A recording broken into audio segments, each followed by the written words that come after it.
పాకిస్తాన్లో పోయి తిడతా. కాబట్టి నాకు పవన్ కళ్యాణ్ గారు ఎవరు విమర్శించినా తిడతా, కేసులు పెట్టించుకుంటా. రేపు రోజా నాకు నథింగ్, ఇంకా రోజా నథింగ్. నాకు నగిర్లు అయితే రోజా మీద ఇప్పుడున్న పరిస్థితిలో నేనే 50,000 మెజార్టీ గెలుస్తా.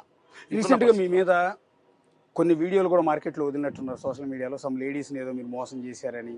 అదని ఏంటి ఆ వివాదం? అది మార్ఫింగ్ చేసి నా ఫోన్లు తీసుకెళ్ళిపోయి నా ఫోన్లో నుంచి డేటా బయట తీసుకోండి, నా ఫ్యామిలీ ఫోటో తీసుకొని దాన్ని మార్ఫింగ్ చేసి బెదిరించారు. చెప్పాక నేను బెదిరించాను. అవన్నీ హైకోర్టులో వేసాను నేను. హైకోర్టులో జరుగుతుంది. ఇప్పుడు నేను ఎవరైనా మోసం చేస్తుంటే ఆ అమ్మాయి వాళ్ళు వచ్చి బయట పెట్టాలి, కిరణ్ డాలను మోసం చేశాడు అనేసి. వీళ్ళు ఆరోపించి వీడియోలు పెడితే ఏమవుతుంది?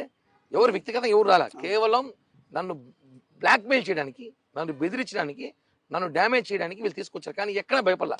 వాళ్ళు ఎంత డ్యామేజ్ చేసి అంత దిగా నేను భయపడను. ఎందుకంటే అక్కడ వాస్తవాలు. ఒకసారి రాజీకి మా ఇంట్లో వాళ్ళు రాజీకి ఆపేసి వ్యాపారాలు చేసుకోవచ్చు, ఎందుకు బాధ అన్ని మాటలు అన్నారు నన్ను. ఎందుకంటే చాలా కేసులు, ఇబ్బందులు. మా కుటుంబ సభ్యులు, మా పిల్లల ఫోటోలు ఫేస్బుక్లో పెట్టారు, మా వైఫ్ ఫోటోలు, మా మిత్రుల ఫోటోలు ఫేస్బుక్లో పెట్టి ట్రోల్ చేశారు, అనేక బూతులు తిట్టారు, ఇళ్లపైన నిఘా పెట్టారు, నా కారు పైన దాడి చేశారు, అన్నీ చేశారు. ఏమేం చేయాలి అన్నీ చేశారు, నన్ను చంపడం తప్ప. నేను దానికి రెడీగా ఉన్నాను.